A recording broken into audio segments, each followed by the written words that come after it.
your check. Okay, it's 6 o'clock and we're going to go ahead and start the meeting on February 15th. Let's do a roll call of the board of directors. Stephanie Bolsley. Lynn Deere. Michael Cornelian. Jim Moore. And Julie Saul. Thank you. First thing on the agenda is conflict of interest announcement. Does anybody have a conflict of interest? We do have something to go over regarding that as well. I have no conflict of interest. Nothing. Okay, we'll go over that later. Jim. Thank you. General public input, there will be, please state your name and address before speaking. The president will ask for specific items that appear on the agenda after board discussion, staff input, and before board action. So we'll move to, right? That's correct? Yeah. Okay. Sorry, this is my first time doing this. Move to approve the agenda. This is Stephanie. I'll move to approve the agenda for today's meeting. This is Lynn. I'll second. Okay. We have We- public comment? We do have one. I printed you guys an email. That one. Yeah, we gotta open it up, I'm sorry, to general public comment, the items not on the agenda. Oh, I thought that was down here under number 5. Okay. Yeah, so that's public comment for what's on the agenda. What's on the agenda? If they Okay. have something that's not on the agenda, they get 5 minutes to say their piece. Okay. Did anybody that is online have any comments from the public? What? I see you. I've got it on here. No, me. No? Anybody here? If you would like to. No? Okay. We'll move on to, We have one, Julie. we do. I'll read the email. We received an email requesting public comment, but they weren't able to be here. Her name is Christy Roberts. Does it say that? Oh, 227. 227 Forest Lakes Drive. It says, hello, I'll be out of town for the next board meeting. So I just wanted to give input regarding the speed bumps. I live at 227 Forest Lakes Drive, where there is currently a speed bump in front of my house. The all-day clattering and clanging from vehicles pulling trailers and other vehicles with stiff suspension is one thing, but being jarred awake in the wee hours of the morning, 4:30 a.m. and on, is very unwelcome. Some drivers gun their accelerators after going over the bumps, which creates more noise and black smoke from the diesels. This is also creating a lineup of cars behind those having to slow to almost a complete stop to get over the bump, causing even more noise from the idling cars waiting. So at times I essentially have a traffic jam of sorts in front of my house that wasn't there before. I rent out the main level of my home during the summer to vacationers. And although I have marketed my property as quiet forest retreat, it is sadly anything but that when my renters and I are jarred awake repeatedly throughout the night and early morning. No one on vacation wants to wake to the sound of loud clanging metal at 5:30 a.m. I have worked so hard to create a peaceful atmosphere with outdoor enjoyment, only to have it compromised by these speed bumps. I know speeding is a problem in the neighborhood, and I can't dispute that the placement of the speed bump is located in a place that makes sense, but honestly, speeders bothered me very little in comparison to this. Although I've tried to keep an open mind, I can't continue to be willing to take this continuous disruption to my peace and potential drop in much needed income with bad reviews from my guests for the good of the rest of the neighborhood. Thank you for all you do. I know finding solutions to problems is a process and that pleasing everyone is an impossible task. Christy Roberts. Does anybody have any comments regarding that? On the board? I you know, totally understand her situation. They are loud, but if anybody has other alternatives they could, you know, offer up, I think we would be open to hearing them for sure. And I talked to some neighbors and had neighbors come up to me. Some of the concerns were like the road crews almost getting hit, children almost getting hit, and these speed bumps don't address that. You know, they stop or slow down somebody in a certain area. Possible additional signage for you guys that are working on the road or repairing water, barriers, better barriers. And like, I feel like cops need to be more involved in this area. This public, this is for me now, this public attack on Facebook to neighbors with pictures of the license plates kind of needs to stop. And the cops need to be involved. If it's that serious where you want to grab pitchforks and torches for neighbors, the cops should be a calls instead of these silly Facebook posts. That's my part.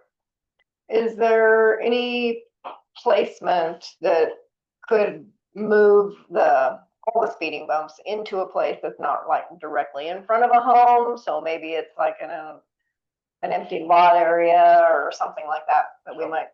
Fortunately, finding one of those on both sides of the road is pretty much, I mean, yeah, we could, but they're gonna be like back cul-de-sacs or something like that. Yeah. What is the process for, I think you've gone over it before, but do we have like a more formal process of identifying where speeding is occurring, where it's an issue?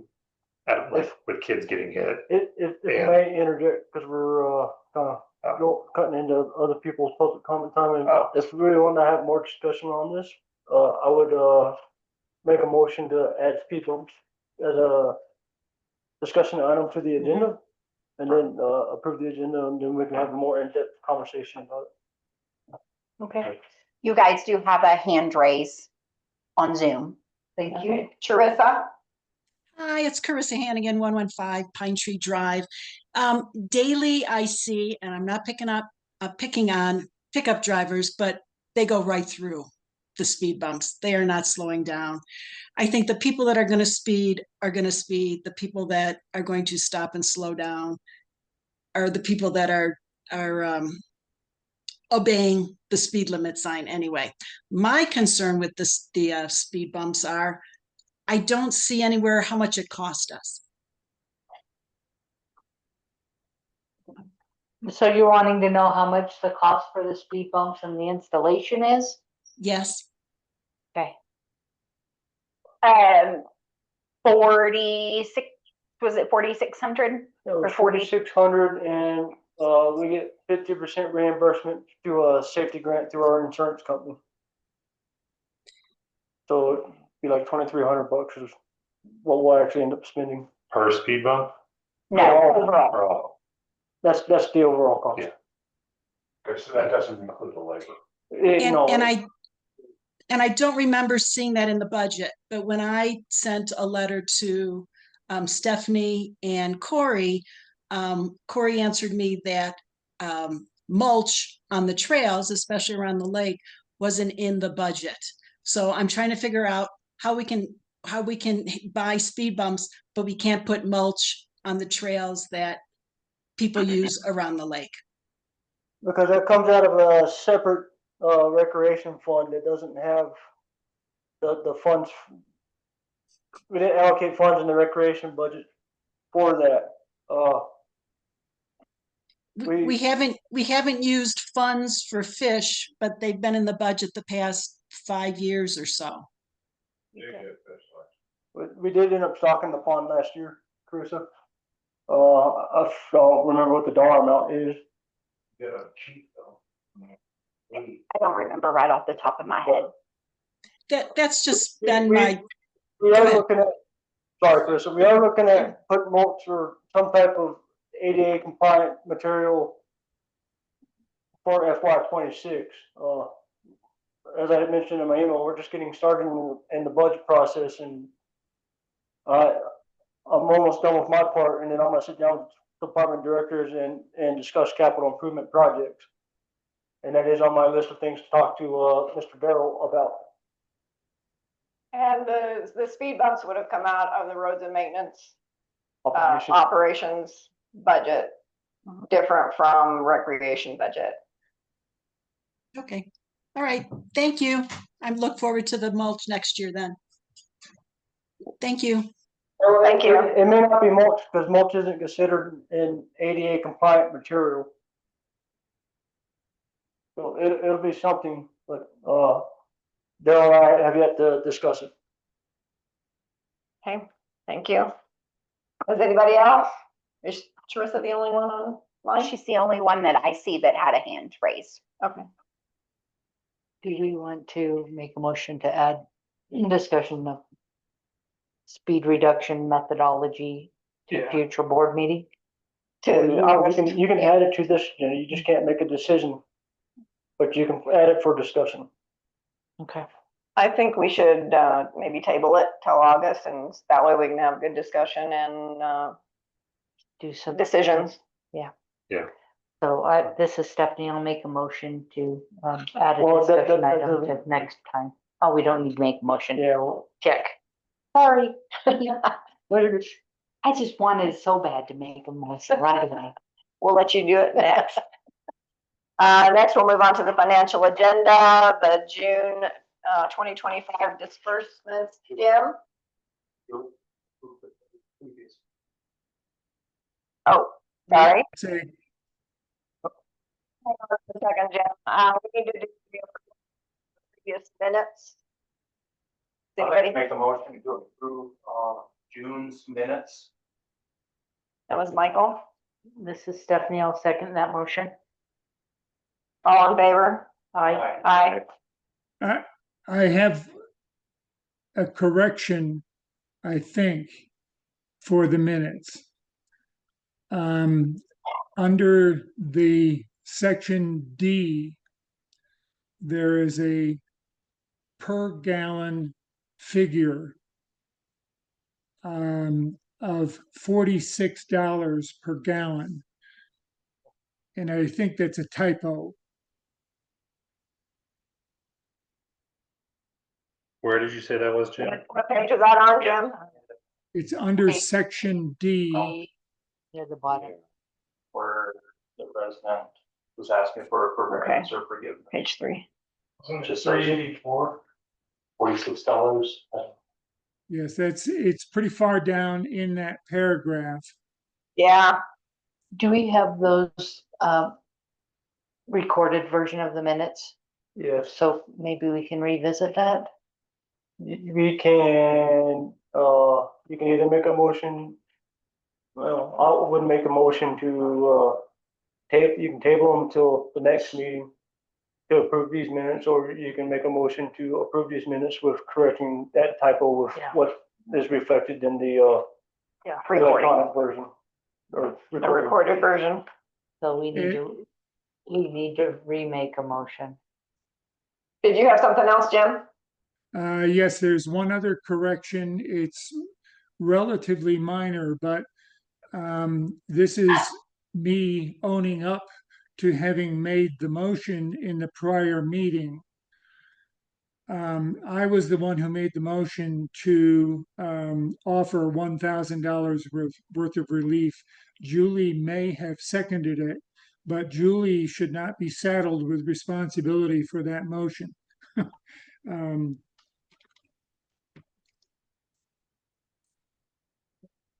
Okay. So you can make a motion to approve the minutes with, the aforementioned Okay, yeah. corrections and Yeah, correcting the $46, make it reflect what's on the, recorded version. okay. So this is Stephanie. I'll make a motion to approve the last meeting minutes with a correction to the dollars per gallon in paragraph D. That's on page 3, bottom of the 3rd paragraph. And also to correct the motion made for a $1,000 forgiveness to correct the board member that made the request. Yeah, I don't want to take credit for that, but I will accept responsibility.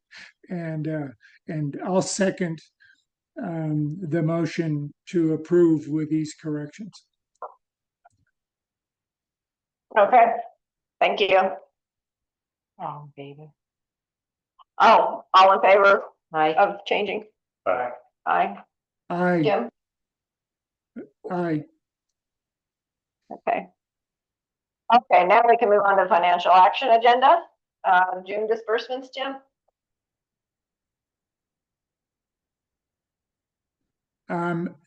Say again, I missed that. The June disbursements. Do you want Oh, me to? yes. Since you're, I see no problem with those, with one exception.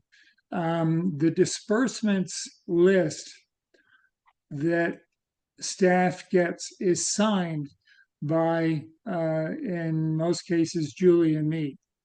And going forward, I don't think we need to change this, but going forward, I would ask that the signed copy be included in these minutes, or in the documentation. So what you're asking for is this signed copy to be included with the minutes of this meeting, correct? yes. Yeah, we can skip at this meeting, but going forward, this document, which is signed by Julie, me, and staff, I believe, the signed version should be in this board meeting packet. But you don't sign it until this meeting. So I can't put a signed copy of something that you haven't signed already. Now, in the meeting minutes that you approve, I can put the signed copy, but what was in the packet is June's disbursement that you guys are getting ready to approve and sign. All right, a misunderstanding on my part. I know we signed something with all the list of the transactions, and that's what I thought this signature was, and my bad. Withdraw the comment. The check register. The check registers? Yeah, the check registers are signed by, Yeah, okay, I see what you're saying, Jim. We can, talk offline about that. I'm putting the check register in the packet. That well, worked, Jim? this is labeled check register disbursements. Yeah, it's a total of everything, because when we do the check registers, it's two signatures and 2 times that we sign it. So this is just a compilation and summary of all of them.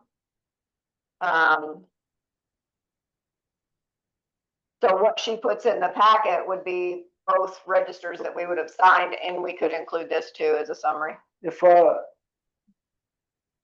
I understand what you're asking for, Jim, but this is really a 2-part process. Julie, yourself, and myself signed the check register saying, yeah, these checks are good to go and all that. And then at the board meeting, the board approves the disbursements of, hey, this is really the funds that are going out the door to make it, to make us transparent. Mhm. Does that make sense? Yes, and I am sorry for the confusion. I make a motion to approve the disbursements. And that's for the June 1st through June 30th check disbursement. Correct. I make a motion to approve. I did. I'll second that motion to approve the check register 6/1 through 6/30/2025. Yeah, sorry, Jim made the motion. I'll get the hang of this eventually. All right. Oh, Do we need to stay? yes, we take need the to. number like we've always done, or, Yeah. I mean, is it? I'm just trying to. The 100. We've always had the number. It's good practice, it's not required. So you second it? And then, Go yeah, does everybody approve? Aye. Yes. Aye. Aye. Yeah. Aye. Okay, unanimous. Check. Okay. Financial action agenda, overview of Colorado Trust and Bank accounts. Yep, so it's in your packet, it's still averaging about 4%. Interest gain, unless you have any questions, I don't really think we need much more discussion on that. No, it's looking good. Thank you. Right, Go ahead. go ahead. I was just, I was gonna make a motion to approve it. Do we? You don't need to approve it. Overview. Check. And then we also have the financial statement for June 2025, which is attached for anybody that would like to review that. Any questions on that? No, ma'am. Okay, staff reports, district manager, please. Okay, my report's in there, a couple of highlights, the Grassy Mountain project is currently on hold. The logger that they, contracted with pulled off for another job. He's going to be resuming work on the state trust land by September 1st. They currently completed 50 acres. They've completed 50 acres, that's what we said? Yeah. Wow, okay. We won't start seeing wood out of this project until they get to the state forest service or the forest service land. And then that's where we'll get our roughly 600 cords out of. And we're gonna try to coordinate with them to get the majority of it hauled down to where we've been hauling our fire mitigation wood to Okay. by the curtain burner, so it's a little more, Yeah. Forest Lakes residents only. Yeah, people have been cleaning that thing out. Seems like a lot of people have been getting their wood there. It's great. And then, the front entrance fire mitigation is complete, and they have now moved on to, a list that Daryl and, I forget who you had out looking, for, dangerous trees that could fall in our right of way or do some damage. Okay. So they're moving on to that for us now. The front entrance paving, we finally got a complete set of plans. I'm gonna send it off to the county tomorrow. And then, hopefully we can get a final timeline hashed out on when, we're gonna start prepping and get asphalt laid. Awesome. And then at the very back, or the very end of my, manager's report, you'll see a tentative timeline for the budget. So September 16th, we'll kind of plan to do a work session to kind of give you an overview of what we're kind of thinking. October 15th, we're gonna have, 2 meetings. Because we have to have a public hearing by October 15th, and that is before our regular scheduled board meeting. And then we'll also end up having to have, 2 meetings in December, because there's another time requirement that, is gonna dictate another, special meeting Okay. to, adopt the budget and all that good jazz. Okay. Per state statute.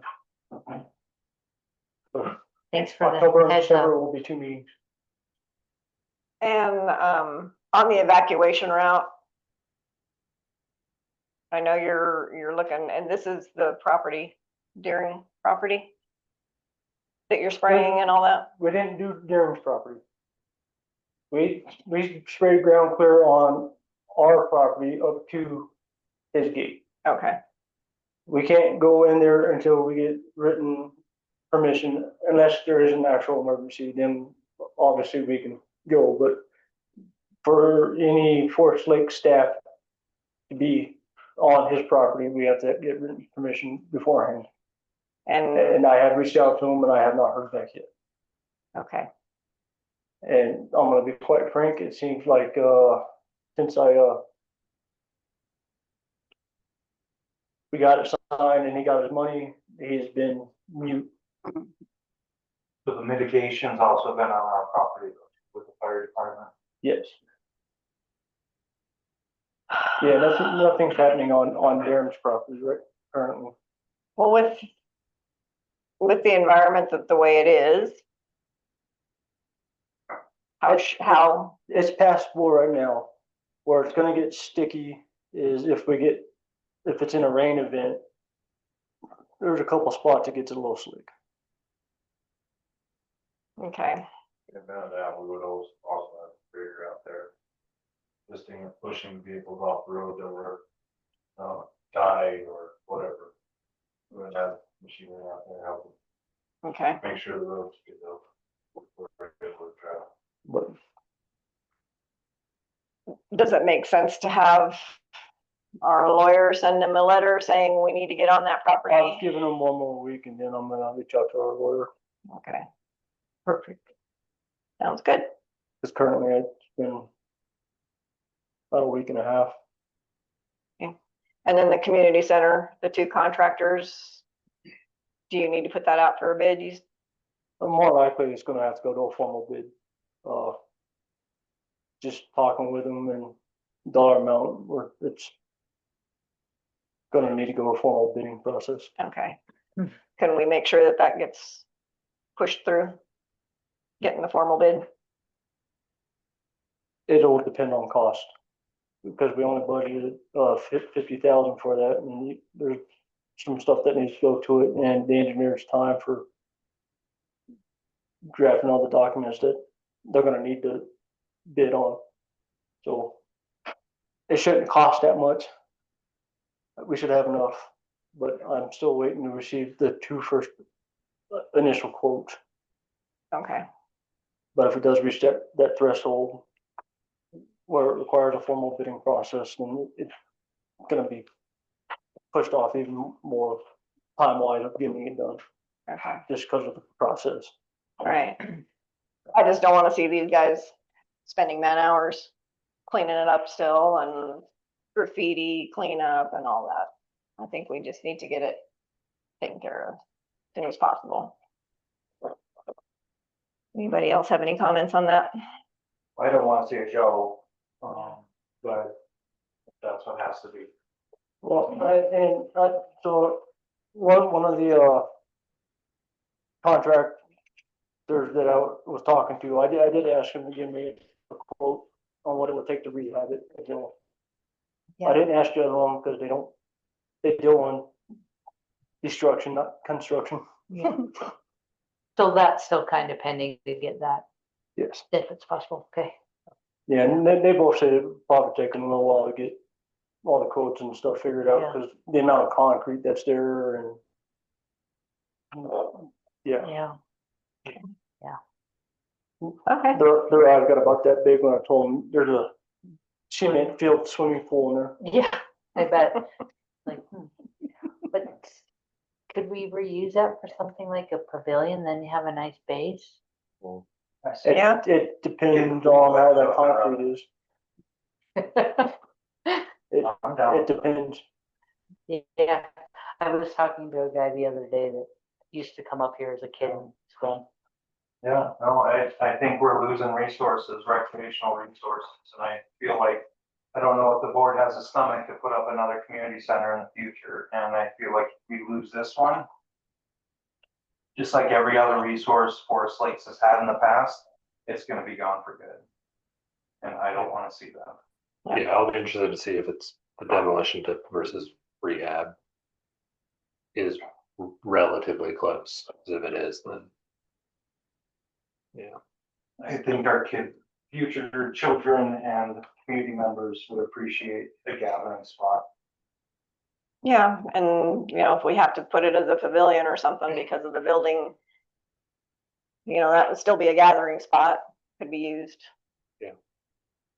We've talked about this for years now. Yeah. So we just need to do something with it and finalize what we're gonna do. Something happened to the cabins and the ski resort and the pool and the tennis courts and the cafe, and they're all gone.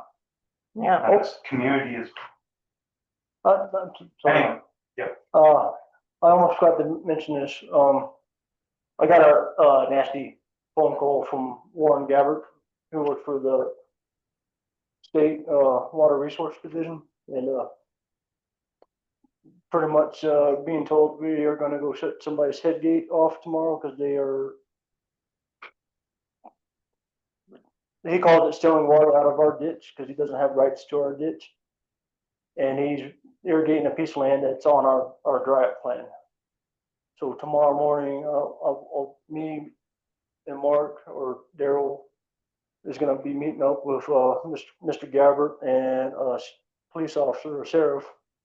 And, we're gonna appease the state. That's what I was gonna say. An old resident here, her grandfather was shot over water rights. Always good to have law enforcement dealing with water. And you said that the property that's being watered has a dry up covenant on it? It's part of our dry up plan for us servicing river ranches. Okay, that makes sense. Yeah, Thank you. it was not a rather nice phone call. Can I ask about the action? Can I ask a question about the community center? We kind of moved quickly off that.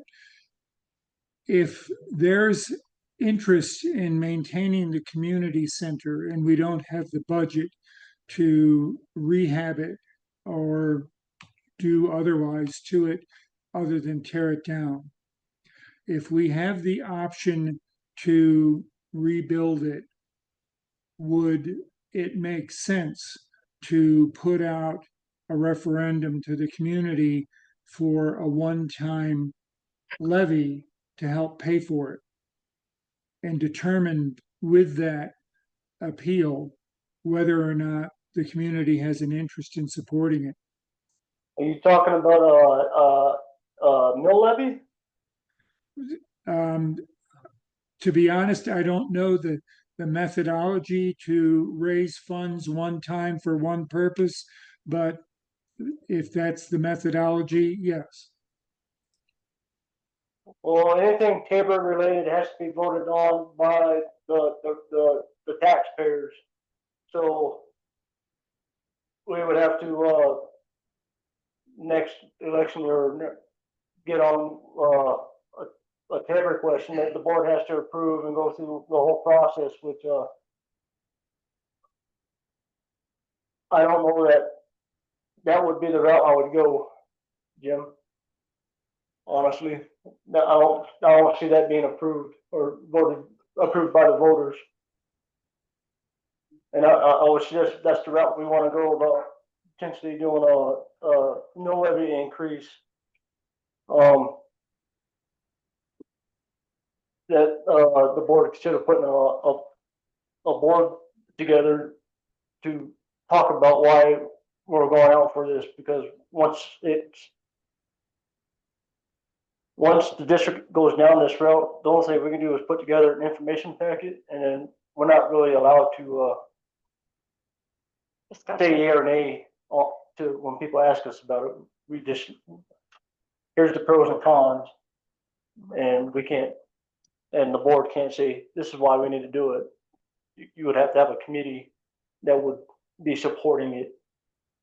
Correct me if I'm wrong, if this community center had to go, this is the purpose of our master, trying to come up with a master plan for recreation. To Yes, seek grants, to go through that type of process for recreational resources, right? yes, That would be probably more. but, with that, and I need to verify, I'm waiting for our conservation trust fund to give me a call back. We can't use it to do certain things, but if it involves recreation, we might be able to use the conservation trust fund to pay for part of the rehab of the community center. So, but we can't use it to erect a new one. Mhm. We can use it to, do an additional toilet out there for things like that, but Yeah. Compliance It's- issues, yeah. or yeah. so I'm waiting to get some more information back from our rep. Thank Okay. you for doing that. We just, well, I don't know how long it's gonna be, he's on family leave. Okay. Okay. Would what Jim's talking about be kind of like a special assessment? Would that be, wouldn't that fall in that realm? The be ins and outs of that. A special assessment fee that you still have to have a public hearing and that wouldn't have to necessarily go on the It wouldn't be a Tabor issue, but it paper still issue, has but to. if we wanted to erect a new building, it would have to still go to the voters. Mhm. But But for it- I was just trying to find a way to respond to Michael's concern and it, not prolong this either. I know you're getting bids that are essentially tear it down or rehab it. And once you have those estimates, you may have to put it out to official bid. But Michael's expressed interest in preserving this asset. And I'm wondering if there is a method to acquire additional funds should they be necessary. And if not, then if we're backed into a corner to, make a decision with the money we've budgeted, that's a different story. Yeah, Yeah, that's a good idea though, Jim. So hopefully we'll have something from you in August then. Yeah, okay, Can I- maybe any other One more. questions? For the entrance paving, have you or the county seen an issue with those two newly developed driveways that are now gonna be part of a 2-lane, 1-direction road? and so originally those driveways were not allowed because that road was not supposed to be there. Now that it's gonna be a named road, essentially, there's no issue with a driveway coming on there. And Daryl's been both people putting the driveways there have been made aware that when you come out of there, once this traffic change is done, you have to go right. You cannot go left. And I knew you probably did. I knew you guys would probably addressed it. Otherwise, It's it been would have been going on. And you said the upper driveway has to be closed off. Up off of Mesa or whatever that is. Yeah. Yeah, it looks like there's a driveway there now, but it's It'll go it's away. not Yeah. a driveway anymore. It's part of the hillside. Okay, Thanks for Will the, the address, I was wondering about how that worked out. I didn't think, because I'm like, wait, so they're supposed to be here, but that makes sense. I appreciate that. Sorry, Jim. I apologize, I interrupted you. Will the address of the new home, the double wide, will that be whatever street name that's going to become currently Service Road as opposed to Forest Lakes Drive? Because they are not on Forest Lakes Drive anymore. I honestly can't answer that, Jim. That's the addresses are kind of set by the County. well, no, not even the county. It's set by the post office. Well, it's a Pretty sure. problem because if the fire department has to go to that house, it can't get there on Forest Lakes Drive. I don't know if the county are gonna do something about changing the address. But I know that triangle section that we own at the very beginning of that road is called All Pine Forest. And it's not even close to forest. So, The one they have mitigation of? Yeah. Oh, yeah, that little triangle lot is, property of the district. So honestly, Jim, I don't know if they're gonna change the address or not. I can, I'll reach out to the planning department, the county, to see if you want. typically it's whatever your personal face is, but if they can't deliver that way, then their mailbox is gonna have to be on the driveway, so. Well, everybody's mailbox is at the Well, yeah, mail stop, but delivery drivers would have to. So assumption about this, Jim, is the address, they're not gonna change the address. I think it's gonna remain Forest Lakes Drive. And I know that the gentleman that was up on the back of Hilltop, he wanted to access Pine Ridge. His lot was flooded for Hilltop. He's right there on that corner right there. And, I asked him about it, and he had paperwork from the county that said bought a flat lot, and then he would be able to put a driveway, any feasible access for him. And that was from the county, so. odds are it's not gonna change. Choose your own adventure. Okay. Anything else, Tim? No, I was just, concerned about if an ambulance pulls up to that house, it's not going to be able to service them from Forest Lakes Drive. Yeah. So it may be up to the homeowner to make the change, but, I certainly would not want to have an ambulance pull up to my house and face a cliff of dirt and mud to get down to me to provide services. So perhaps the homeowner should be encouraged to take this up with the county and the post office. Corey, were you gonna follow up on that? Yeah, I'll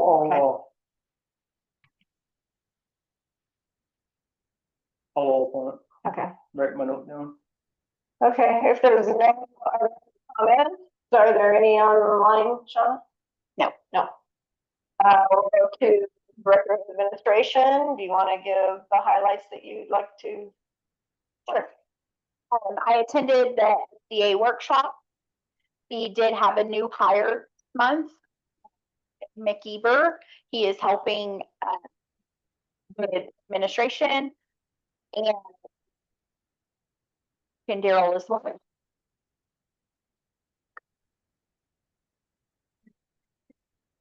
This month, community that was purgeable has been purged. We now have a clean, nice shed, which is nice. There's still the filing cabinets that have to be gone through. I don't think he's quite ready for something like that yet, just because the papers in the filing cabinet, there's a lot more detail. This is just opening SD boxes and being able to say, okay, this is all purgeable stuff. There's a lot more detail on the papers in the filing cabinet.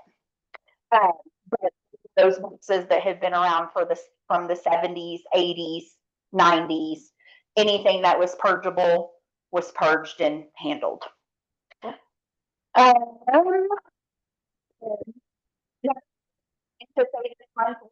206 subscribers.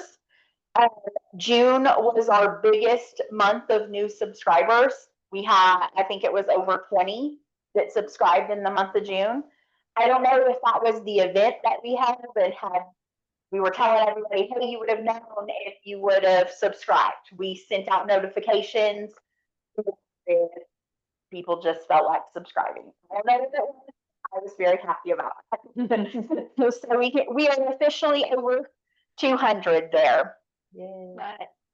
I did update the transparency notices with Dole and SBA to reflect the new email changes and the positions in the board. So that's all been handled. Retention, we've been focusing on property files the last month or so. Just we open a file to look for anything, we're taking the time to kind of go through the file. If there's things in there that are never gonna be bearing on the property history, we're getting rid of that. We don't need 15 key fob agreements. We need the most recent key fob agreement, and we only have so much filing space. So that's what we really focused on this last month since Brian tackled that there. Barb and I have really turned our focus to kind of going through those residential files and property files. So Any questions for me? You mentioned that he's also helping Daryl and Mark. Yes, Oh, good. yes. Well, he's been helping Daryl today. I think he'll be on Today, the list this week. today we got put on Mark's list. So, Cool. All right. Director of Roads and Recreation and Open Spaces and Maintenance. How, can I ask, Shauna, how's the Facebook? Are people like commenting appropriately? Is it being used? I've heard I can comments. answer this one. So when we put a post on there, we make it to where you can't make a call. It's just, there's been a few instances where we forgot to turn it off and people really haven't made comments. Messages, like. We have received a few private messages asking some questions about things, but honestly, it hasn't been a problem. That's it. yeah. Appreciate it. Between Shauna and I think we've been handling it just fine. Good. And Daryl. Give him his credit. He did make a couple of posts. Way to go, Daryl. Okay, you ready to highlight your stuff? So we did retrieve D1 from Farmington. That's ran That's like executive brand session new. now. That's the strongest I've ever seen that truck run since we've owned that truck. So, yeah, I guess it has been a thing that's been going out for quite a while. But yeah, we're not having any problems out of it. Unless you noticed something today, you looked over at me, you scared me. And then we removed the couch of the radio tower. That somebody put most of that thing up there. Heavy. That's crazy. We replaced the culvert out here with an existing 18-inch culvert, which was not required for a ditch that size or a flow that size. We replaced it with a 12-inch culvert, so now hopefully it will drain properly. It will start drain properly. And then we presented Shrek for our first movie night, 2025. As far as I know, the first movie night that the district's done, that the Metro District has done. Sorry. It was a good turnout, had lots of belted laughs, and we had suggestion box. It got filled up with a lot of good comments. I guess next time we're kind of wanting to know what the residents want to see. I heard suggestions, physical or verbal suggestions about adult movie nights. That's like just rated R movie nights, PG-13 nights. Yeah. Weird. Yeah, Top Gun. Yeah, so that's actually one on our list. So yeah. And then our next movie will be Kung Fu Panda on the 26th of this month. Same location, same time. Call for Panda Ford. One. Yeah. Or we start with the first one, and then Yeah. where we go. But yeah. I got other things on here. Got any questions? Well, we went just as an adult and had a blast. Yeah, It was fun. I forgot how funny that movie was. Yeah, Pretty good. under the stars and all that stuff. It was a lot of fun, but it did get cold, and boy, we wished we had more blankets or better clothes on. Good job. Any questions for Daryl? I don't think so, thank you. No? All right, let's move on to Director of Water and Wastewater. Do you want to give your highlights? All right, so in June, so another uptake of about 100,000 gallons a day. As everybody knows, it's been pretty darn dry. To be expected. I'll give you an update on this generator project. We have had some ongoing issues with getting the thing to run correctly. We did get a technician. This will be on next month's too, or this month's. But we did get a different technician out this time. Real sharp young man. Found some things that I believe may resolve some of our issues. or most all of our issues. I feel like I need another 3 weeks to make that determination.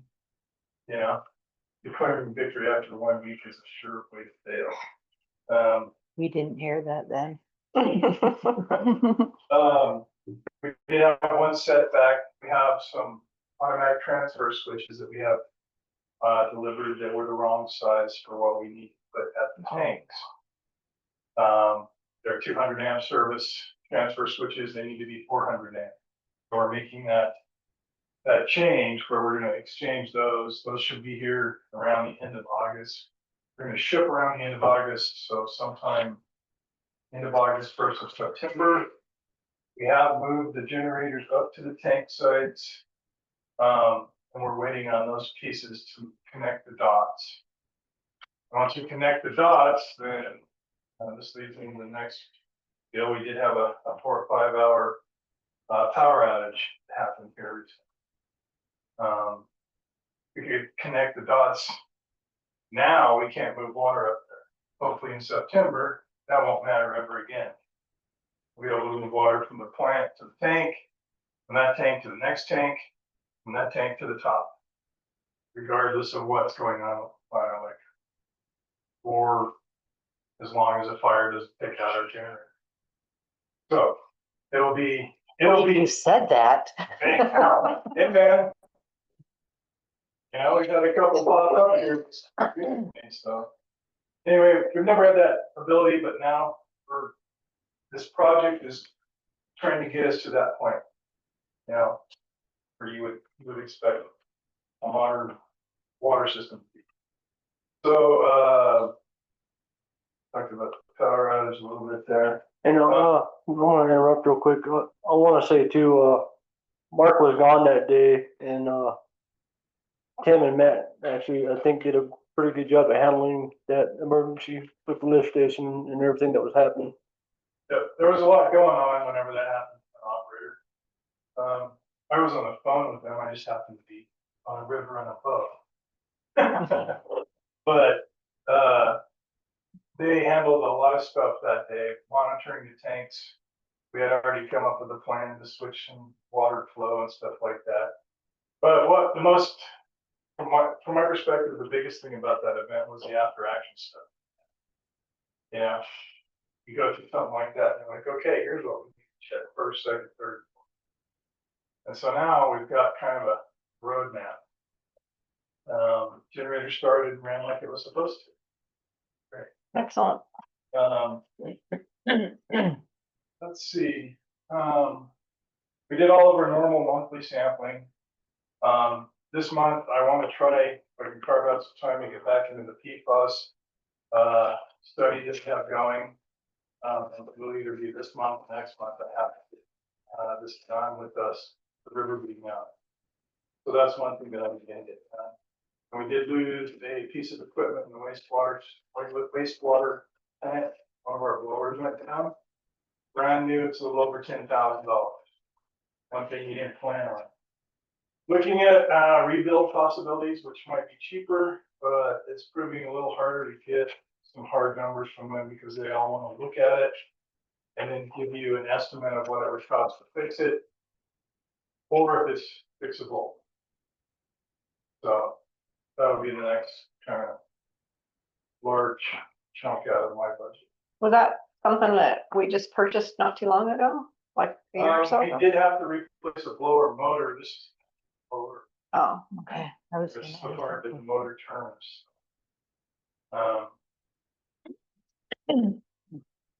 That's about what I got. If you guys have questions. I see that you submitted for a grant and it was accepted. Yeah, that there was some concern about whether or not we could use some money that what would be considered some extra money in the original grant, or repurpose that money to see if we could get some developmental data on some of the wells.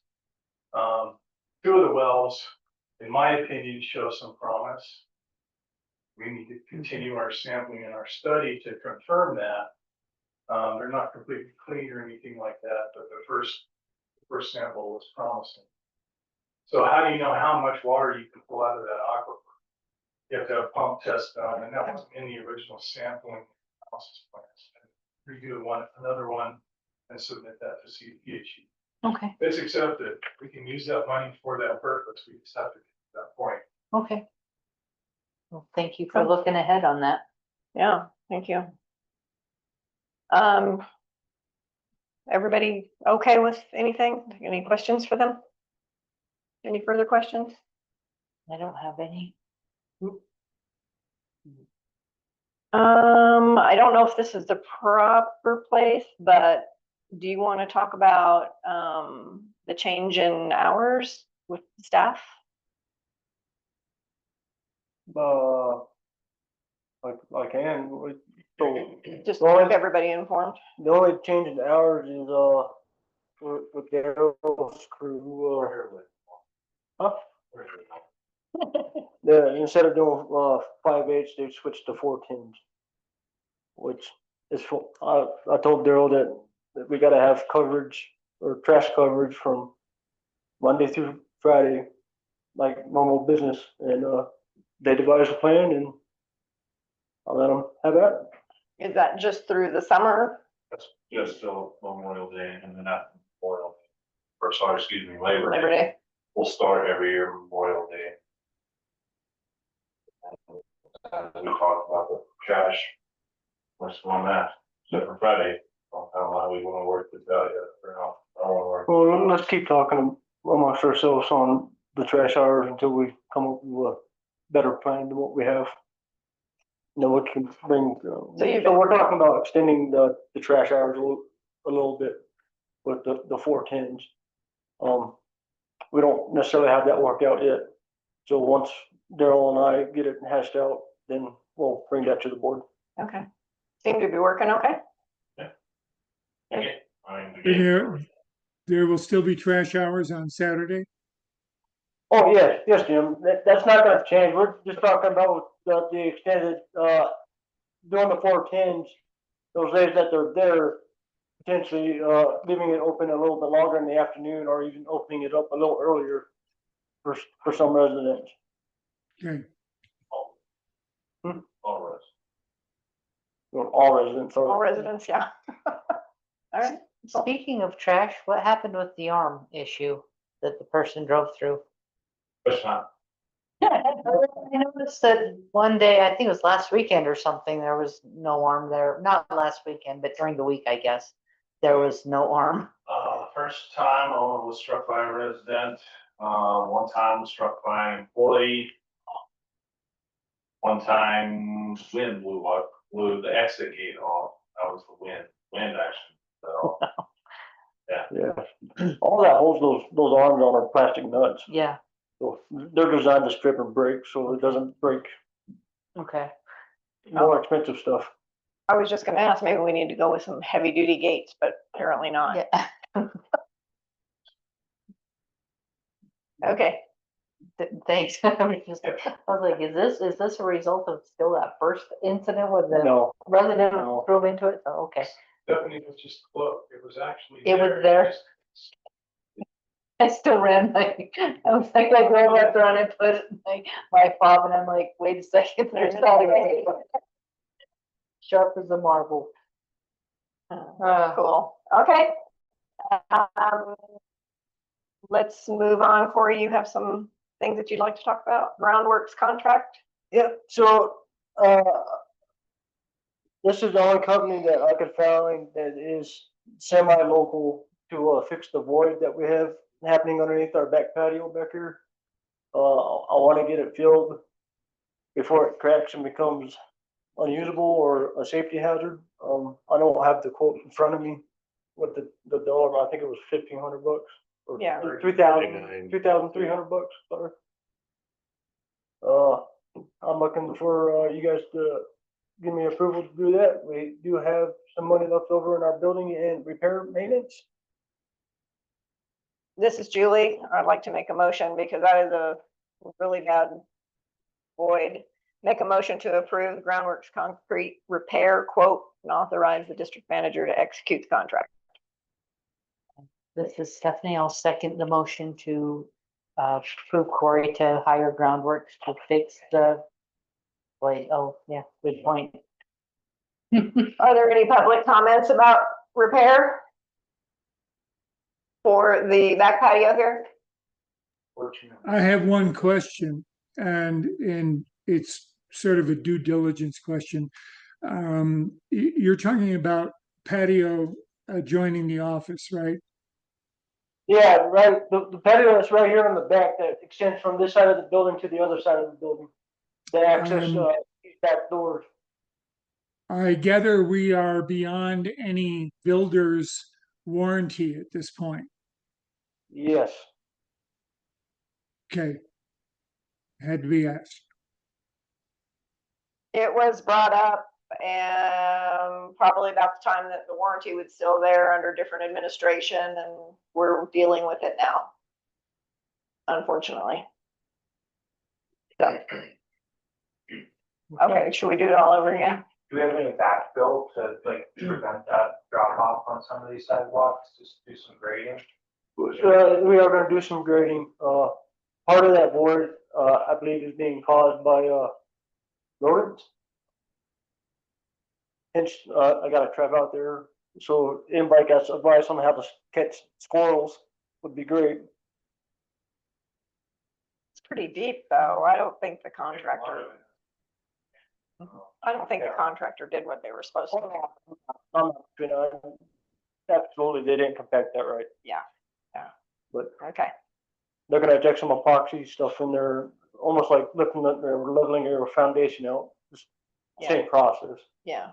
They're just gonna fill that void in. Yeah.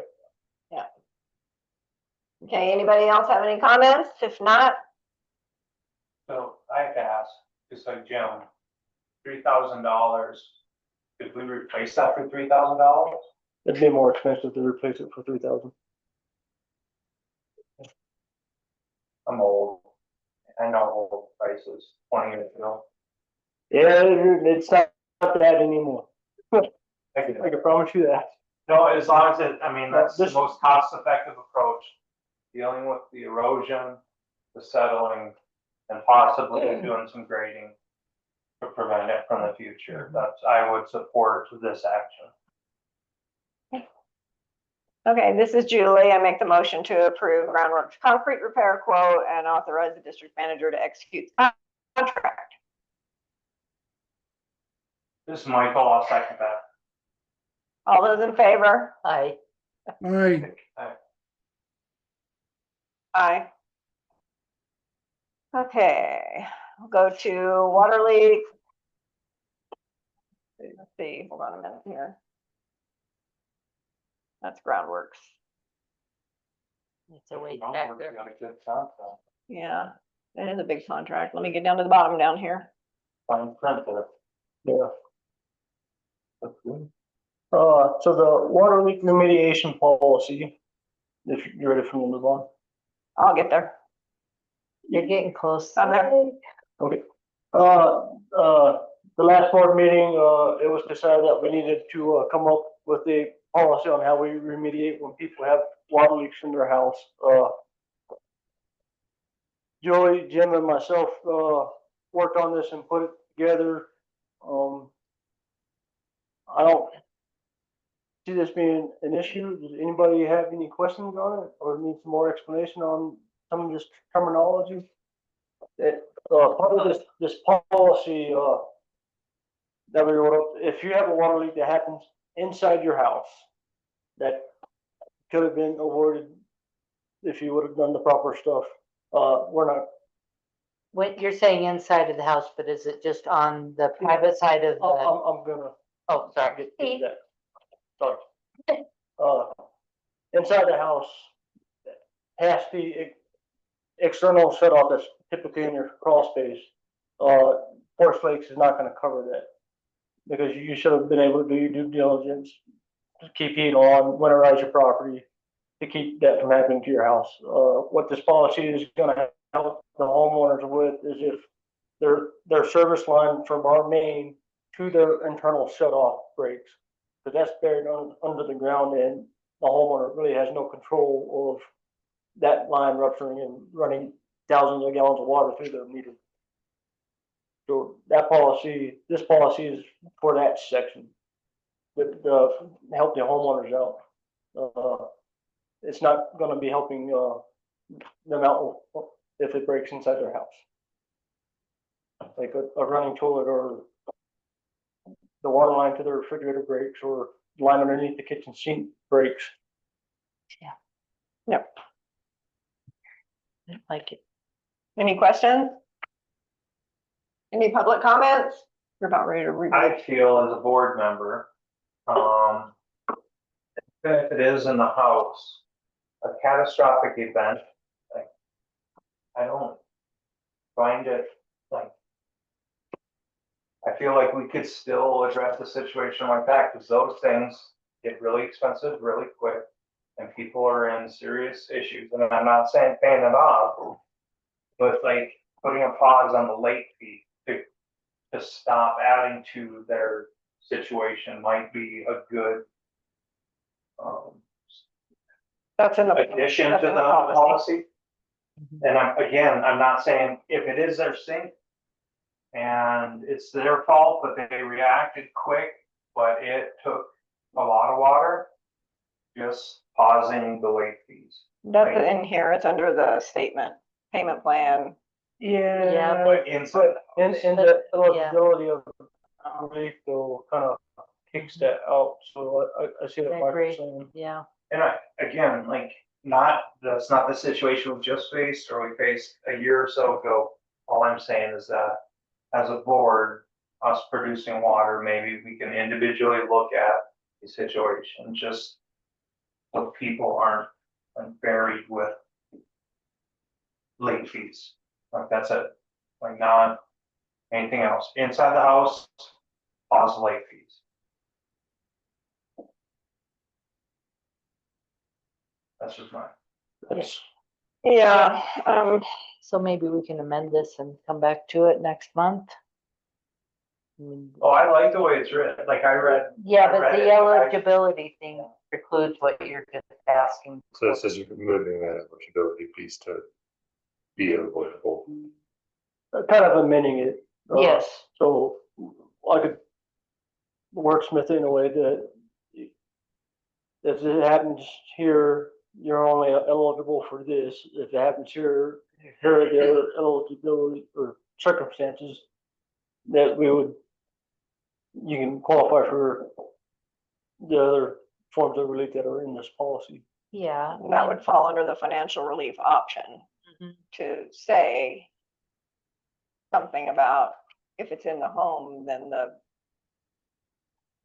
late fees would Yeah, be. so I Yeah, guess you could say what that. I'm saying, leaks- right here in the eligibility for relief, I would have to change some wording in there to say, Yep, this scenario, this is what you're eligible for, this scenario, this is what you're eligible.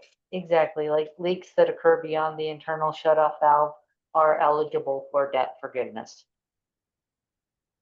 Like, or late fees. Oh, sorry, late fee. Sorry, my bad. But- Yeah, And to add to that, like, one of my main concerns is when it happens beyond that, they're fighting their insurance, they're trying to figure out everything, and that payment is still due. And if we could just maybe pause one thing on their plate, like, it might help some people out.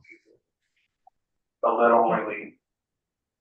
So I will say, generally, when something like that happens, question that people ask is, do you have a payment plan? I'm looking at this huge bill, I can't pay all of this. So that is something that office staff first immediately anyway, when there's a situation like this, because most folks can't pay a $1,200 water bill the 20th of the month. Yeah, but that's only a 6-month payment plan. Yeah.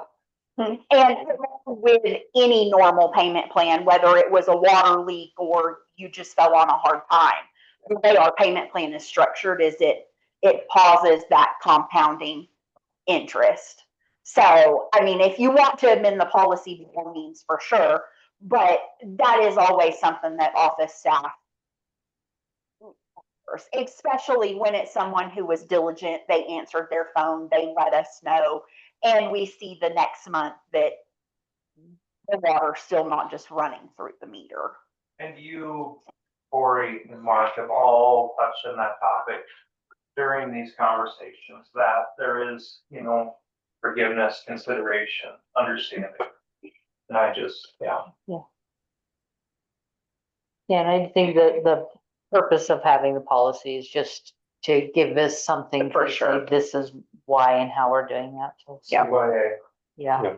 Do you, So I think, sorry, not, go ahead. do you want to amend it and table it, or do we need to? Well, I can also, amend it and put where, if it does happen inside the house, you can get the 6 month. The 6 month and all that in this. And then we can bring it back. You do have a public comment as well. Yeah. That would be okay. I can do think- that. Carrie, did you have a question or comment? Right, I know. Well, yeah, I had a comment. 4 years ago, we had a leak in our supply line from the main at the street into our house. When our house was built, I think they put in a 1-inch PVC pipe from the supply at the main.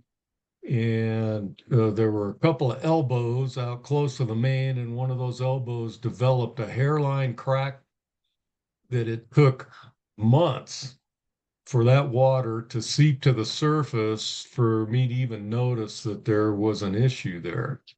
In that time, and this was before water bills went up to the point to where they are now, you know, the additional water cost wasn't significant comparatively to what it might be now.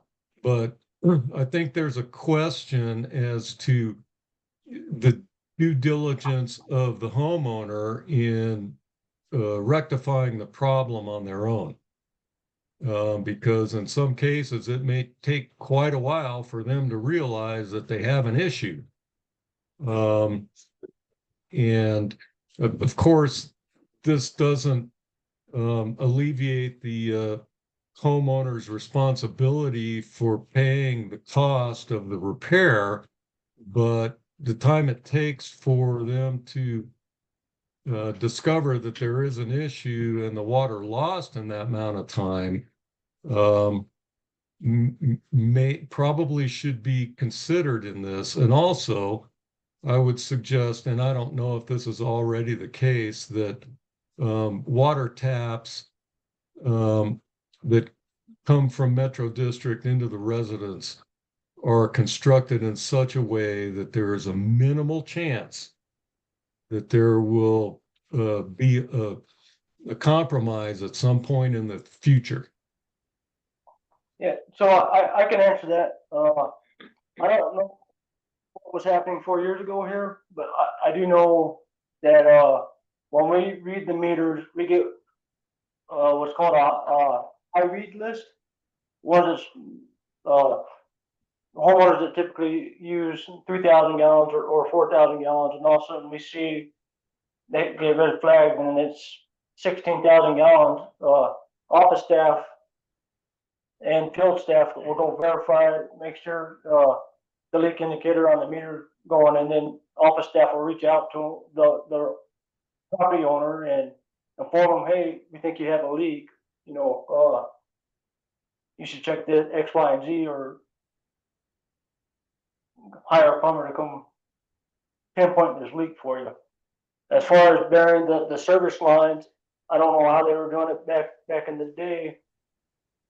But today we actually have very specific standard on how we're supposed to install, bury, and bed the service lines to prevent that from happening, to include depth to keep them from freezing. So those Or things are in place. I don't know what they did 4 years ago. well, the service line was installed 4 feet below the ground originally, so it wasn't a freezing issue. It was a material issue. It was a bedding. But of course, back then nobody informed us that you know, we're seeming to consume a lot more water than would be normal. So it's good to know that you would notify us or anybody that that was occurring if it should happen again. But um, I guess my point is that without that knowledge that I was consuming a lot of water, a lot more water than I normally would, I wouldn't have even known that I had an issue until it finally got up to the surface.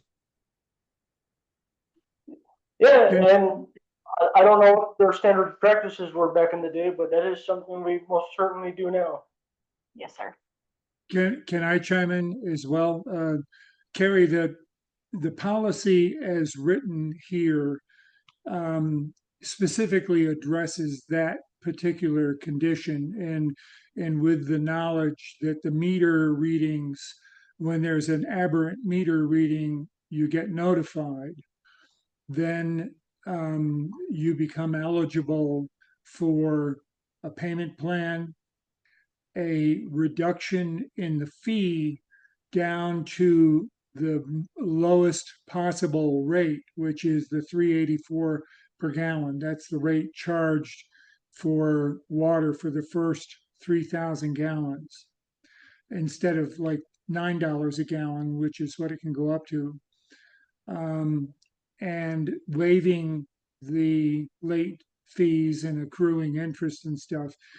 That's conceptually addressing the situation you describe. It's kind of out of the homeowner's control. They don't really see it happening versus a situation we faced previously where the individual was absentee, the water leak was in the home beyond the shutoff valve.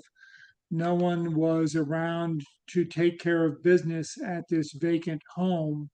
And roughly 140,000 gallons of water ran through the home and out the back door.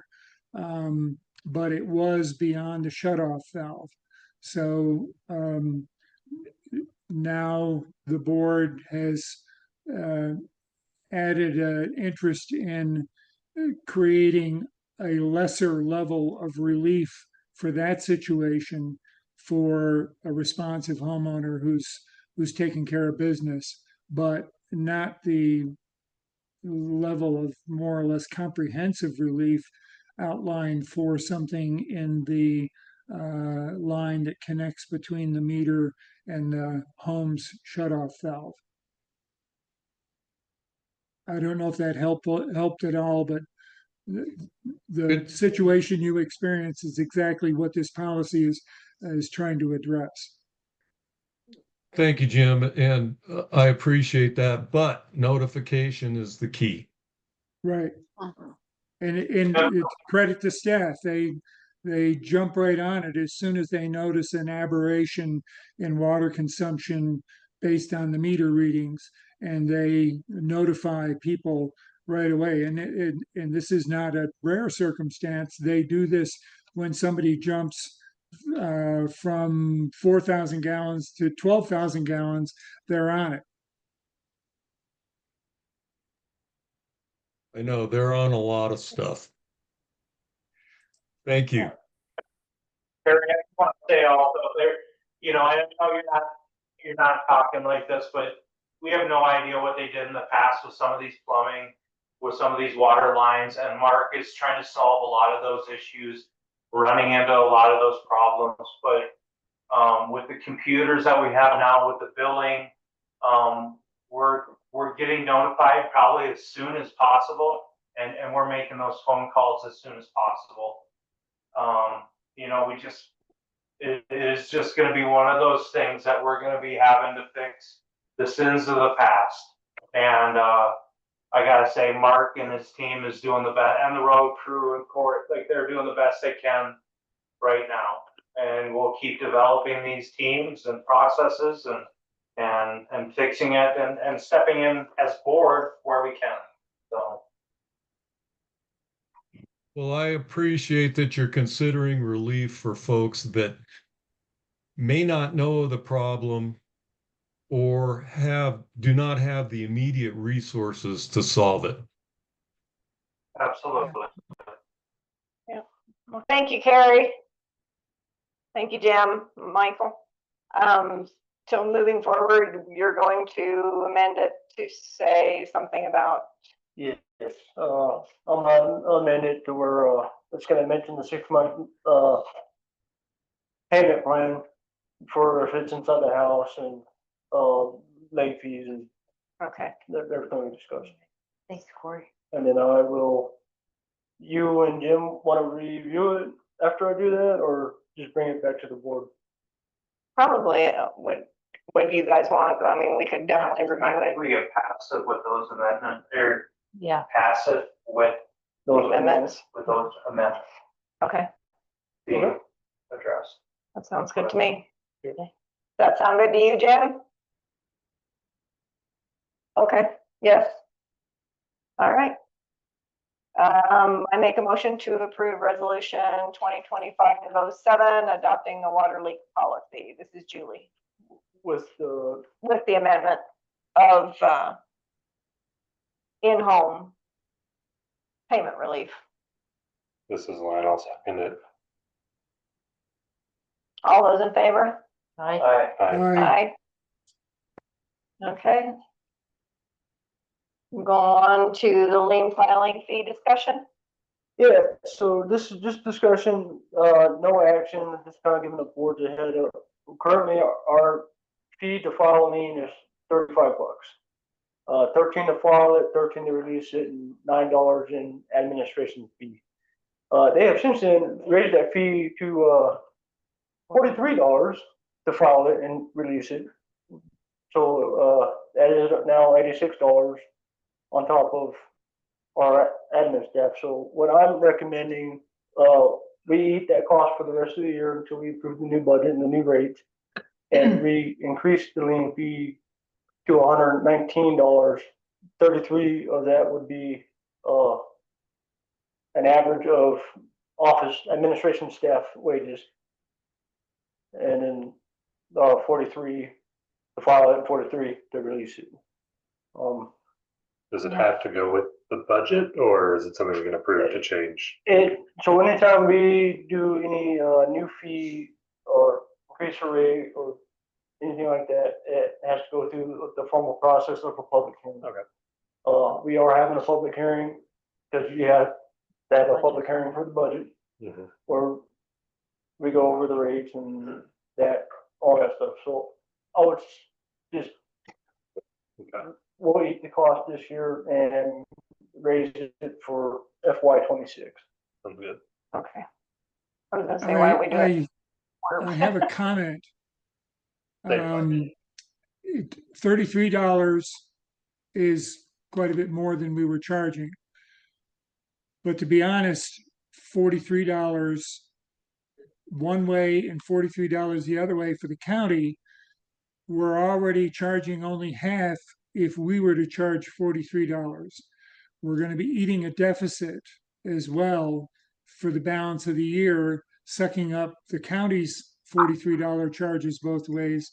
I think we ought to consider making our charge $43 to match the county, and possibly going forward, making that the standard. Whatever the county's charging one way, we charge it. So, right, So this, so this is a one-time fee, right? So when we file a lien, we charge $86, and that covers the filing fee. And, On both or the we will releasing charge, fee. we will charge $86 if the budget's approved. It covers that. We're asking to increase it even higher than what it was, the $9 for administrative fees, because it takes anywhere from an hour to an hour and a half to get the information, prep the lien, go all the way to town to get it notarized and back. So that $33 is just covering the cost of materials and time. yeah, This isn't something that we're trying to make a profit on. could we write it though that in the future, should the county increase fees, We can't do that, okay. No, every time you increase the Every fee. time they do or it or we do, It has we to have go to- through the formal process. thank you. And last month there was one, right? I was gonna. So it's not like we're talking like 20, 30 of these happening a month. But Yeah, no, we'll eat it until, and this is my opinion, we'll eat it until the budget. And then, It's a few $100. well, we honestly don't have a choice. We don't honestly don't have a choice, yeah, Yeah. yeah.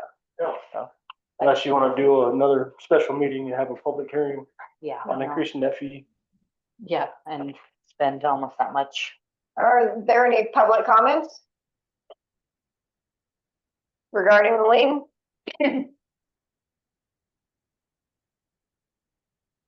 No? Any Thank you other for feedback from bringing the that up. directors? I just And- wanna say thanks for being on top of those fees that the county's charging and, you know. Well, it would be nice if they would tell us that they're increasing fees, Before they actually, before we approve a budget and then we're halfway through a year and say, oh, hey, guess what? Yeah, Yeah. I see, I don't know when they figured that out because I'm sure it comes down from the county, I mean, from the state, because recording fees went to a standard $43. Mhm. It doesn't matter the size of the recording, and that's very different than what it used to be, so. Which is the same in our case. Yeah. We're paying the county to record the lien or Mhm, exactly. record the lease of the lien. Right. So that's why we're in that same $43. Yeah, so then I know that just happened like last month or something, like, oh, okay. Yeah. All right on that. Yeah. Yeah. And just so you guys know, we always send out an intent to lien and we give them 10 days before we actually file the lien. So it's not like we're hitting people with this almost $100 charge and they're completely unaware. They do get the chance to rectify the situation before it And, happens. we did talk about this a little bit today, and I think, we were just sending a regular mail. I think we're gonna start sending, the intent and lien letters certified. I think that's a great idea. And that additional Worth fee the on $10. top of it justifies your legwork, what you just talked about, the notice and everything else. Yeah. Not just filing, so. Yeah. Okay. Let's move on to manager communication policy discussion. This is, something that was requested by the president be, discussion item. I guess we need to fill out is there a need to have a formal policy on how I communicate with the board via, when I'm taking time off, vacation, or, hey, I'm, gonna be gone half a day, I'm going through a training. Do we need to have, formal policy, informal policy?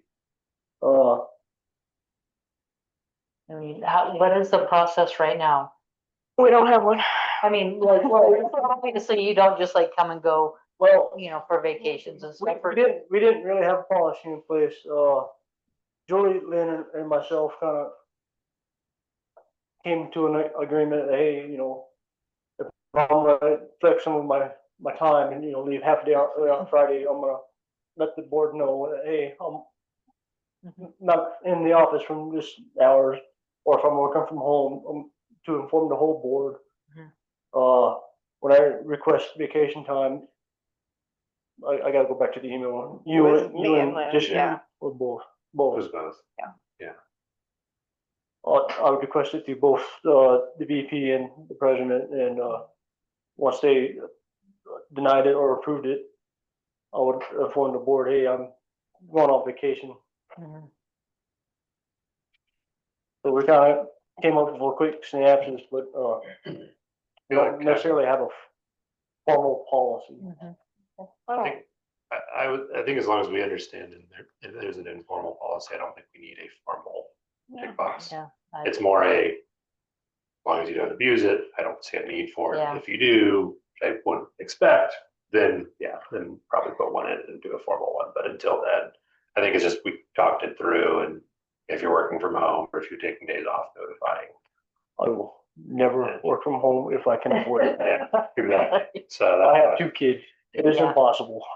Yeah, I guess, It was more to keep the board informed, everybody Mhm. informed, because, sometimes board members will come down here and expect Corey here, and if he doesn't, they don't know that he's out. Okay. Just, yeah, so, Oh, yeah, I assume you use out of office when you're on vacation or something, so. Well, you sent the email this week, for your training and Yeah. stuff. That's, I think Yeah. that level of notification works. Yeah, So, Yeah. I think an informal process is sufficient, yep. Okay. Everybody good with that?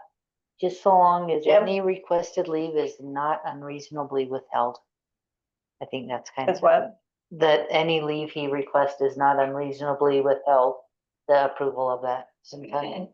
Oh, But I don't think he's not asking for approval for leave, right? It's more notifying us that he's taking leave. Okay. Yeah. Maybe I misheard that.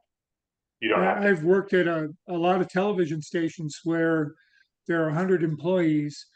The general manager lets everybody know, typically the department heads, that you'll be away. Department heads the same. It isn't a request, it's simple notification. So you, in the event of an emergency or a big question that needs to be answered, you know if the person's there or not. I think approval may have been maybe the wrong take, but I mean, it's kind of, most of us have to go to our manager and say, hey, I want to take this time off. And if they have a conflict with it because of some reason, they can say, well, whatever. But most of the time, employees can take whatever they want. Yeah. My employer has to tell me to take time off. I used to be that way, and then I got kids. You're right. No choice. Yeah, I Okay. think it's just informal because we've never really talked about it since Corey's come on. Okay. Well, Great. you may have with Robin, but I don't know. No, actually, No. not even with Robin.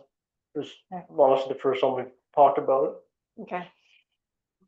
Are there any public comments regarding this topic? No. Next is board rules of engagement on voting discussion.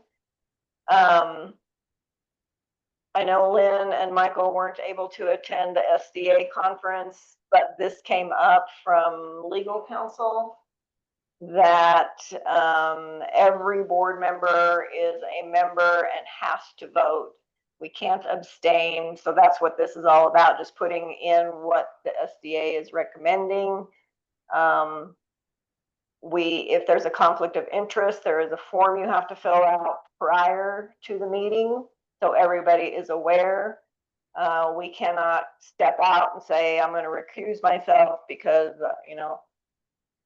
Corey's my friend or whatever the situation might be. So this is just putting it together based on what the SDA has told us. And if something does come up in a board meeting, you still have to file a form even if you make that announcement during the board meeting. Yeah. Yeah, you have to fill it out as soon as possible. Correct. Yep. Yep. And it cannot be a hard copy. It has to be online. Because it goes to the Secretary of State. Yeah. Yeah. Okay. Anybody have any questions on that? I guess like a good example of that would be when we voted to increase the sewer fees. Michael voted silent on there, or I forget what your vote was. It's either yay or nay. Yeah. But another good example is when you took your manager position and we had to fill, Robin recused herself during the That's meeting. another good example Yeah. too. She should not have recused herself because that was not a conflict of interest, No. just because she opposed you two being on the board. Anyway, just, yeah, that was kind of an interesting thing to learn. Could you explain what SDA stands for? Special District Association.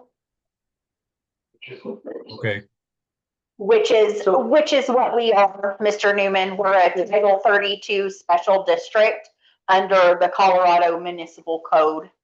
And so what the SDA, the Special District Association does for us is they pretty much give us, the governing guidelines of how we're supposed to be operating, Yeah, our framework.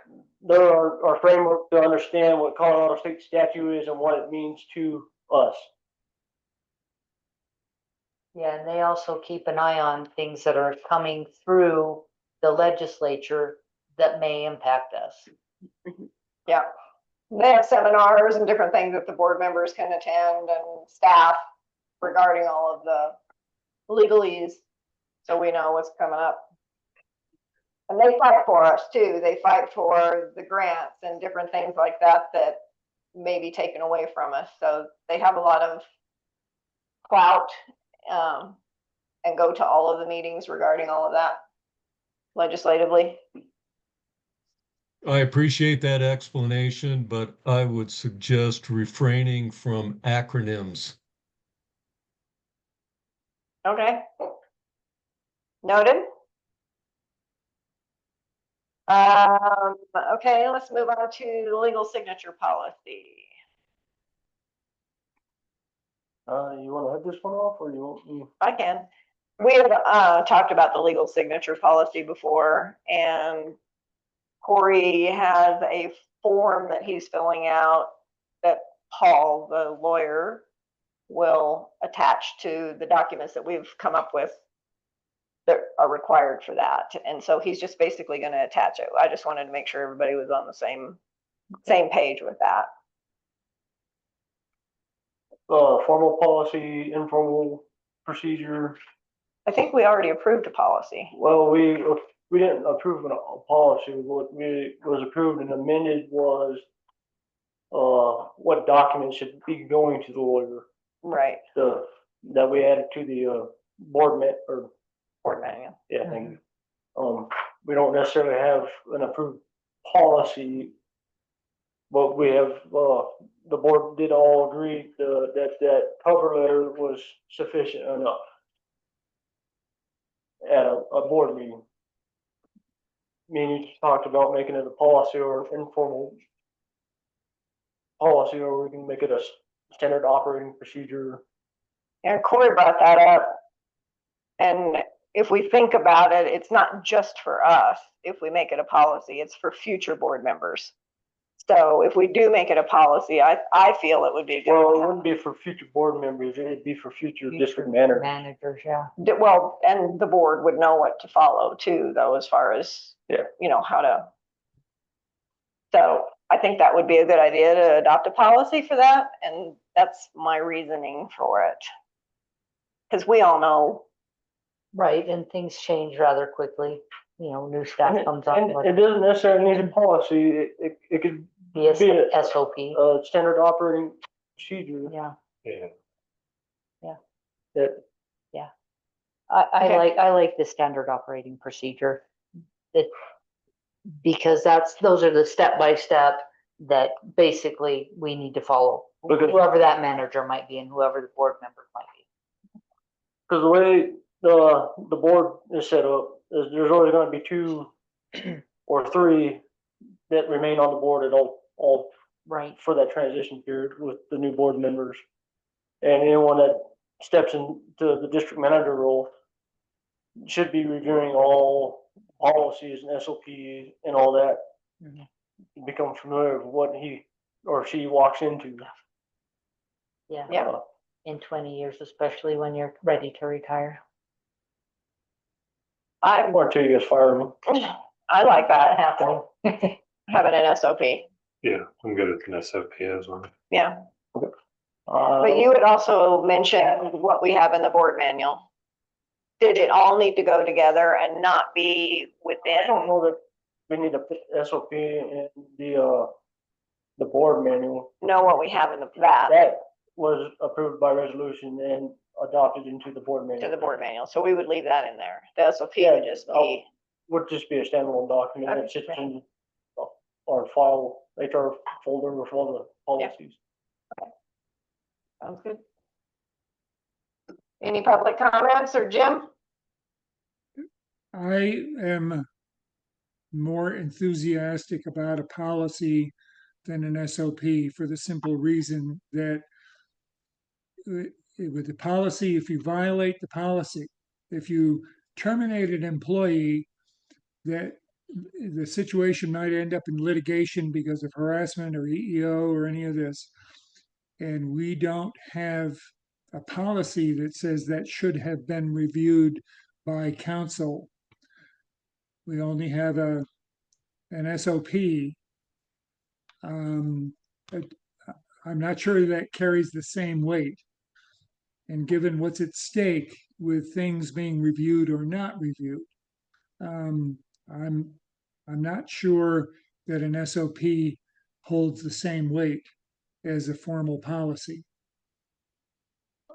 I think that would already go to the board, that type of thing you're talking about. And I think it's on the next page. It goes into that where the personnel policy, the lawyer reviews, because that's not necessarily covered within this SOP. This SOP is just saying, having the documentation that the lawyer approved it.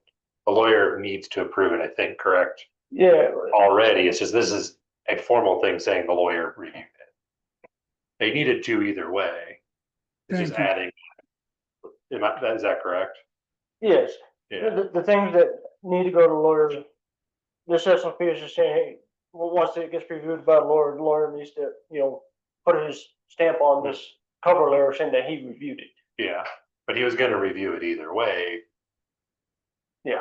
Yeah, so. Okay. That makes sense, Jim?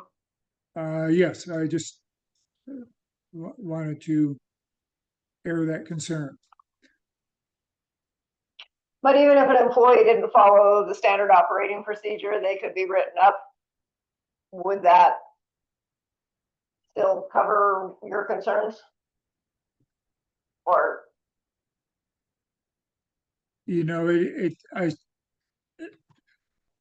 when it comes to engaging in activities that should have the rubber stamp from legal counsel, the water's over the dam. It's too late. And in some cases, the problem is so severe that we're facing serious legal jeopardy as a district. So, as I've expressed my concern, if the policy and the SOP have that covered, I'm satisfied. So if I can, we're specifically talking about a legal review document. Like this is SOP as far as I'm concerned. If there needs to be something put into the employee handbook or personnel actions, we can put a policy directly talking about this legal process. This is specifically what goes to the lawyers. Yes. I feel like that's a standard operate, like this guidance. So Yeah. we can address the employee situation on a standalone policy somewhere else. Which all those EO and balance and are a separate policy that has all been reviewed by two different lawyers, one through CPS HR and our lawyer. I sense a general level of comfort and confidence by the rest of the board. So I'll just say I'm happy with that. Sound good?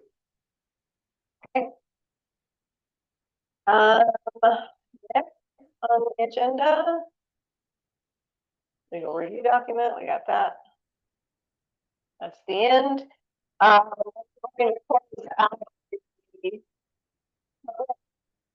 Meeting. Gonna go into Closing, pausing. I have 3 comments I'd like to say.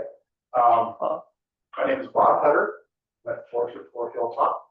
Been here, I think, almost 20 years. My 3 comments are, number 1, I think the trash situation is so much better than it was. And I'm really happy that took place. I mean, it was a disaster looking to happen. The steep steel stairs, some person that couldn't really make it up there, fall down. I mean, so it's much better, and I'm so thankful that you guys did that.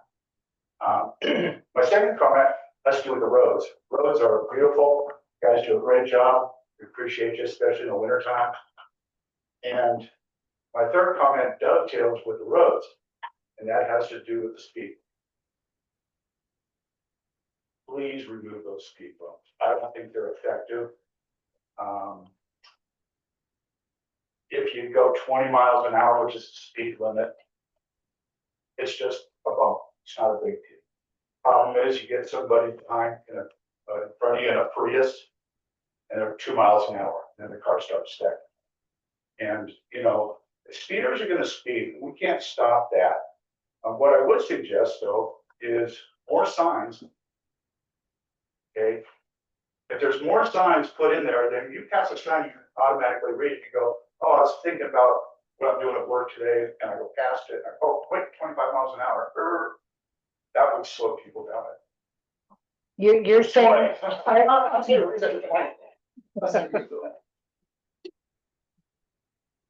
But seriously, I don't think that they're effective. I think they're a nuisance.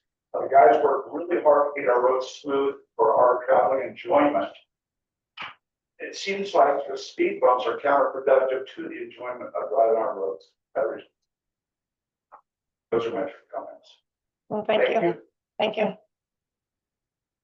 yeah, I think adding some signage would be nice, but maybe it'd be like, we could put up signs that say, only you can prevent washboards. Only you can prevent speed bumps. Getting our own Smokey the Bear.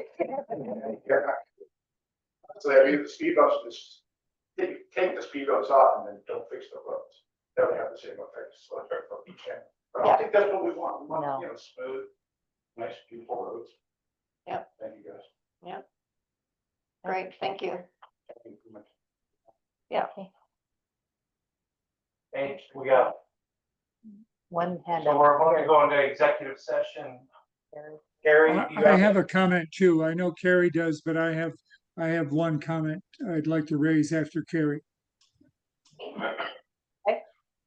Well, I stepped out for a second, so is this an opportunity for general public input?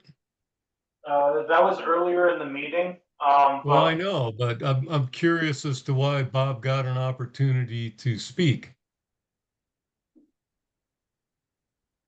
We were just lenient. Okay. Well, maybe Bob and I should have a discussion because I am thankful for the speed bump in front of my house because where I live, I get more traffic in front of my house than any other road in Forest Lakes. And because there's a speed bump in front of my house and the Metro District has done a good job of putting down dust abatement lately, but when that wears off, without that speed bump, I'm going to be living with so much dust that Bob has never experienced. And that's the difficult balance the district has to, you know, like, there are people that appreciate them and there are people that despise them. And it's a difficult balancing act in a small community like this. And we appreciate your input as well, Carrie. Like it again, like it is just one of those things that how do you please everybody in the neighborhood? You can't.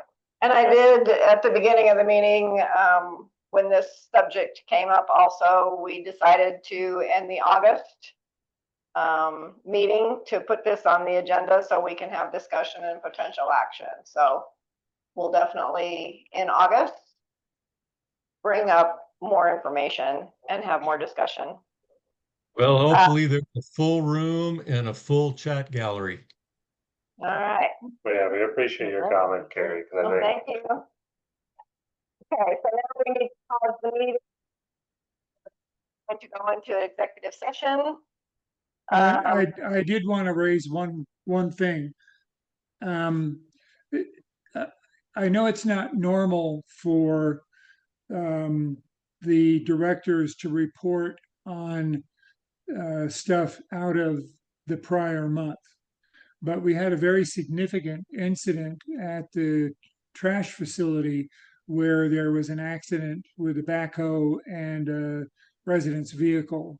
And I'm wondering if we can hear more about that and the resolution of that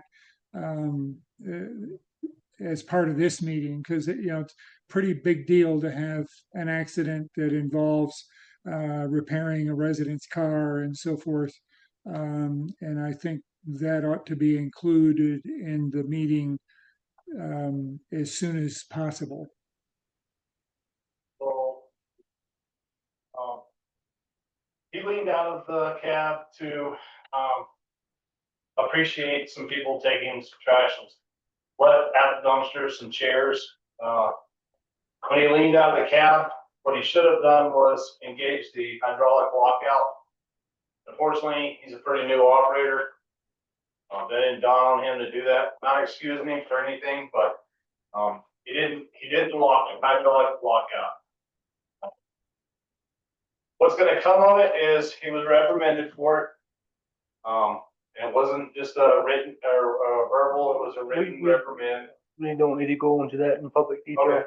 All right. But what's going to happen is we're going to put it's kind of like it's not really a barricade, but it's kind of like, I forget what, they got a name for them. It's like, When you go into a movie theater and you see those ropes that kind of tell out where you are, yeah, it's going to be that. Do not enter, and we're going to rope it off, and it takes us usually 5 to 10 minutes to smash trash. At that time, no one's going to be allowed in the area to dump their trash. You have to wait 5 to 10 minutes to dump the trash. If there's a huge line accruing and we got 6, 7 cars out there, then we'll stop what we're doing. We'll move out, go to the next, wait for everybody to just throw the trash away, and then we'll move to the next dumpster and continue with the policy.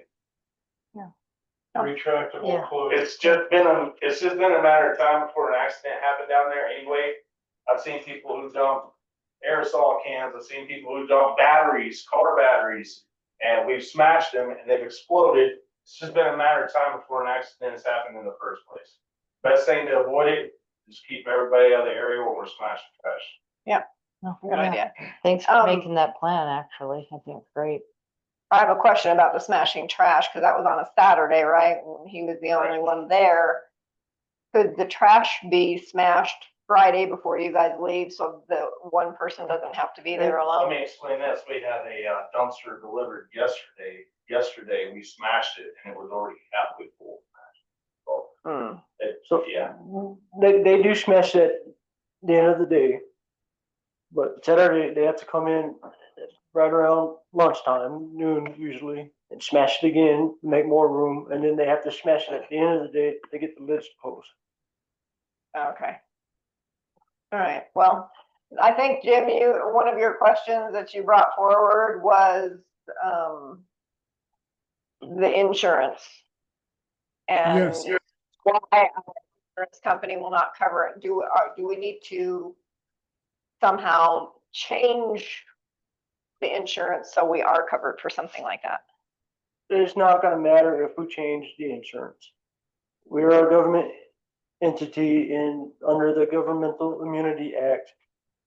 We are exempt or immune for stuff like that, unless it falls within 8 different categories. The one category I thought this would have fell under is motorized vehicle accident. So if this employee would have backed up into a car with our pickup truck, the insurance would have covered it. But because it was a backhoe is considered a piece of heavy equipment and not a motorized vehicle. So that's why it didn't fall into that exemption, and our insurance company did not pay it out because of governmental immunity.